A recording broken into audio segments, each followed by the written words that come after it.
I'm going to tell you about our basic 3-point lighting. So first we have a key light, which is our main source of lighting, and it lights up the person who's in the video.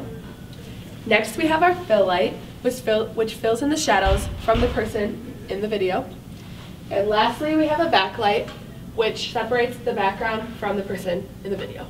So today I'm going to tell you about what happens when you use just a key light and just a backlight. So as you can see, the key light lights up this side of the person's face, and then here we have the backlight, which separates Kim from the background and kind of puts a glow around her head. And since we do not have the fill light in, you can still see some of the shadows on Kim's face. I'm going to tell you about what it's like when you use only a hair light or a backlight.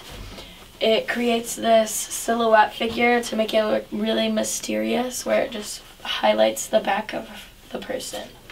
This is an example of a cookie cutter where it looks like a car is coming in.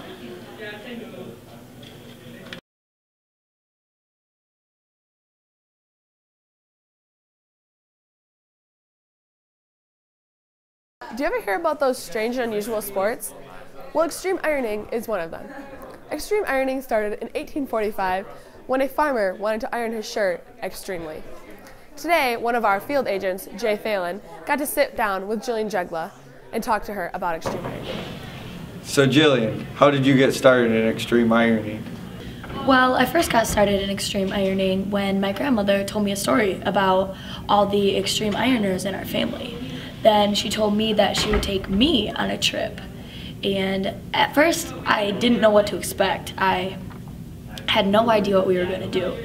Well, we boarded this plane, and then on our way up, she told me that we were going to jump out, and she would be holding the ironing board, and I would be ironing this sheet she had. And then we got way up in the air, so we jumped out, and she pulled out the board, and I had the iron, and we were just going at it and ironing, and it was just so exhilarating. And then we landed on the ground, and we pulled our parachutes and then landed on the ground, and it was just great. What do you like most about the sport?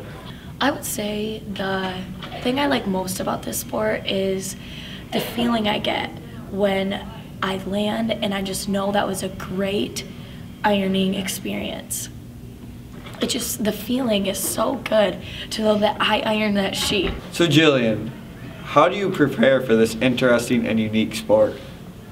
Well, first, I would like to prepare myself mentally, so I go on a journey into the forest, and there I meditate for about 2 hours, and I just go through in my mind what I'm going to do, what it's going to be like, and all the things that I need to do. Then I return home, and there I gather my supplies. I have this special ironing board that I use every time I go, and I then get my iron that I use, and I pack it all up, and then I pick a place that I want to go. So all that has to be planned out, and then I gather my stuff, pack it in the car, and head off. And that sounds very interesting. Yeah, it is. It's fun and exciting sport. Thanks for allowing me to interview you today, and good luck on your ironing career. Thank you.